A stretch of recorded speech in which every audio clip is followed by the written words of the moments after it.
Bonjour, j'espère que vous allez bien. J'espère que vous avez passé un très bel été. Ça fait déjà 3 mois que j'ai publié ma dernière vidéo, puis je tenais vraiment à vous remercier pour tous vos gentils commentaires. C'est toujours encourageant d'avoir des réponses de votre part, d'avoir vos questions. Puis c'est toujours un plaisir pour moi, évidemment, de vous aider. Avant de débuter cette vidéo sur les microbits, je veux vous inviter à visiter mon nouveau blog dans lequel vous retrouverez toutes mes ressources et toutes mes idées pédagogiques. Alors, si vous avez envie d'aller y jeter un petit coup d'œil, vous pouvez cliquer sur le lien qui se retrouve dans la description de cette vidéo.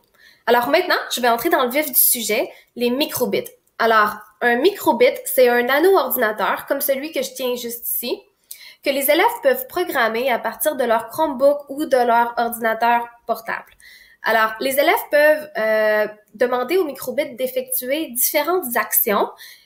On voit ici qu'il y a des lumières LED, donc ils pourraient par exemple afficher leur nom ou ils pourraient aussi créer un jeu de roche-papier-ciseaux. Ils peuvent aussi programmer le microbit pour faire des robots. Alors moi, par exemple, j'ai créé un tracteur dont la pelle se soulève, donc on peut faire différentes choses. J'ai aussi fait une chenille qui imite le mouvement d'un insecte qui rampe. Alors, sur mon blog, vous allez retrouver les différentes leçons, plans de cours pour reproduire ces activités-là dans votre classe. Alors, maintenant, je vais vous présenter la façon de programmer un badge dans lequel le nom de l'élève s'affiche. Alors, je vais vous présenter ça à l'instant. Alors, je vais commencer par aller sur Google et je vais vous montrer comment on accède au site internet de Microsoft, donc Make Code. Donc, on écrit tout simplement dans la barre de recherche Make Code.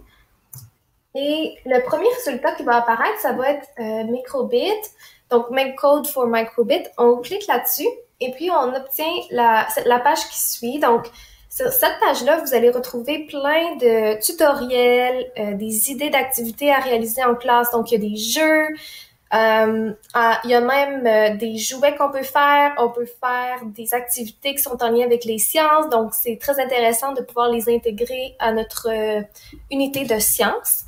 Les enfants peuvent... les élèves peuvent se rendre directement sur ce site-là puis choisir ce qu'ils veulent faire, ou bien vous pouvez aussi choisir et décider de réaliser ces activités-là avec la classe. Donc, d'abord, je vais vous montrer là aujourd'hui comment on fait le name tag. Donc, c'est vraiment l'activité que je recommande de faire en premier parce que c'est vraiment simple. Donc, vous allez voir, si vous cliquez sur ça, vous pouvez aller cliquer sur bloc. Il y a plusieurs façons de programmer. On peut programmer avec différents langages, mais on va utiliser les blocs parce que c'est vraiment visuel, c'est plein de couleurs. Donc, vous voyez ici, ce sont tous les blocs qui sont disponibles pour programmer notre microbit. Alors, on a un aperçu ici de ce que ça va donner comme résultat. Alors, le nom de l'élève va défiler sur les lumières LED du microbit. On a un petit tutoriel dans le haut, on nous dit exactement quoi faire. Eh bien, malheureusement, là, c'est en anglais le tutoriel. Il n'y a pas vraiment de version française, mais au moins les blocs sont en français. Alors ici, ce que je vais faire, je vais aller tout simplement glisser le bloc dans toujours. Donc, ce que je veux, c'est que le microbit affiche toujours. Et là, on va mettre la commande, afficher le texte. Et là, on va écrire notre nom.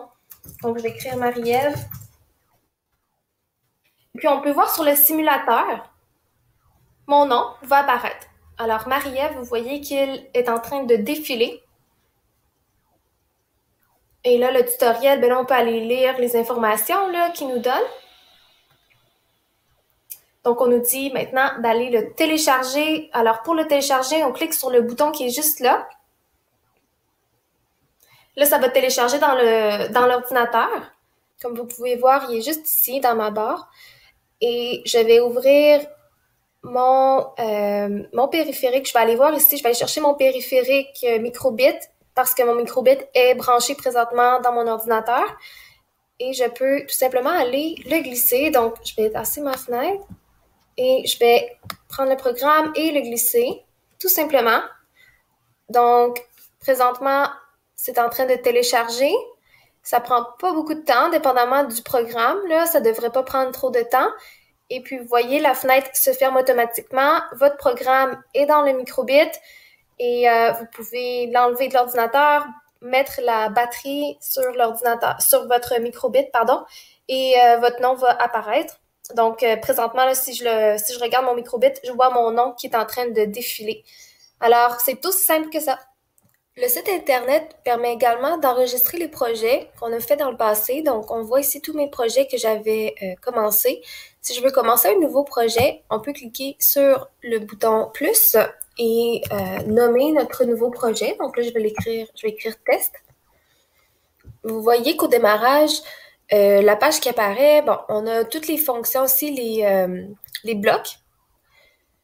On a aussi des blocs qui sont plus avancés, mais au primaire, je pense que vous aurez besoin plus des blocs de base, surtout si vous commencez avec les microbits. C'est correct avec juste les blocs de base. Il est possible aussi de télécharger des extensions de blocs. Comme moi, j'ai téléchargé, j'étais allée dans plus, j'ai téléchargé une extension pour le cerveau moteur. Donc, si on regarde ici, le cerveau moteur, ça, c'est pour un de mes projets qui est en lien avec le camion, puis aussi la petite chenille, là. Mais je l'explique dans mon plan de leçon.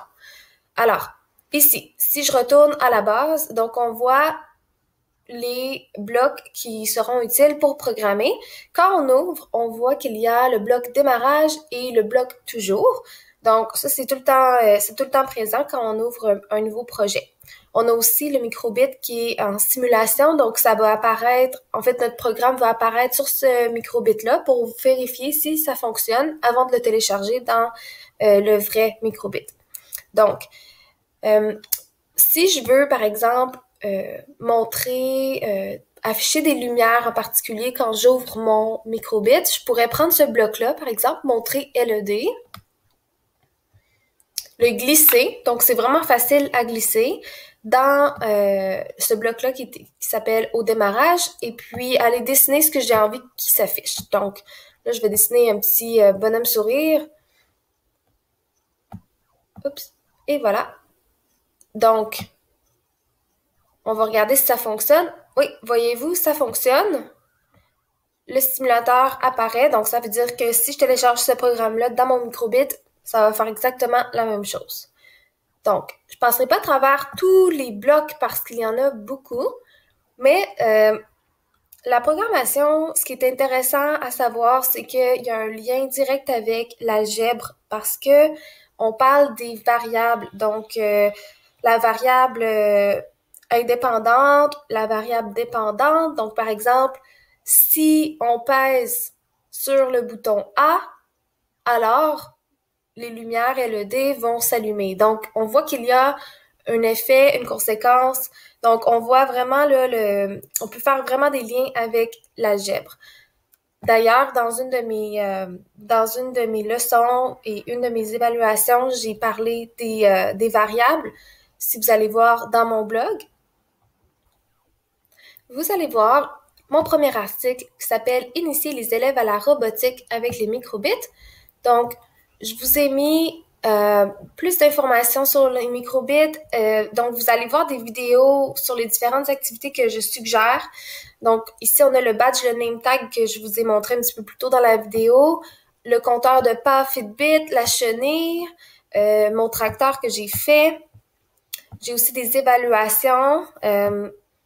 Alors, ce sont des évaluations formatives. Et puis, donc, ça vaut vraiment la peine d'aller faire un petit tour. Si on clique sur ici, vous allez voir, excusez-moi, alors, je voulais vous montrer celui-là. Donc, le Fitbit. Si on clique dessus, vous allez arriver directement sur ma boutique en ligne Mieux enseigner.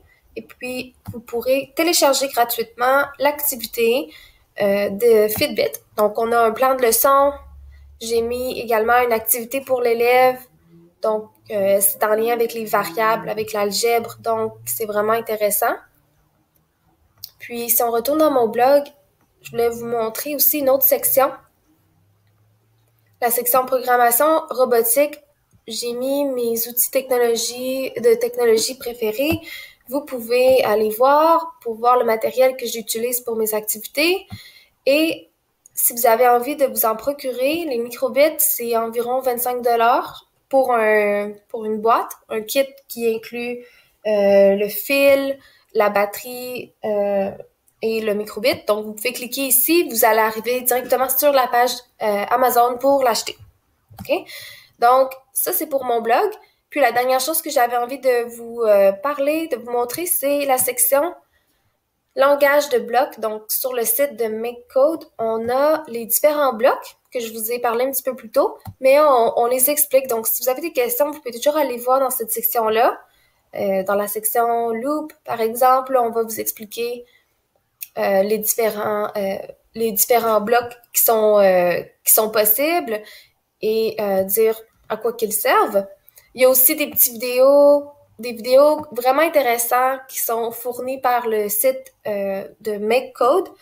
Alors, ça vaut vraiment la peine d'aller faire un tour.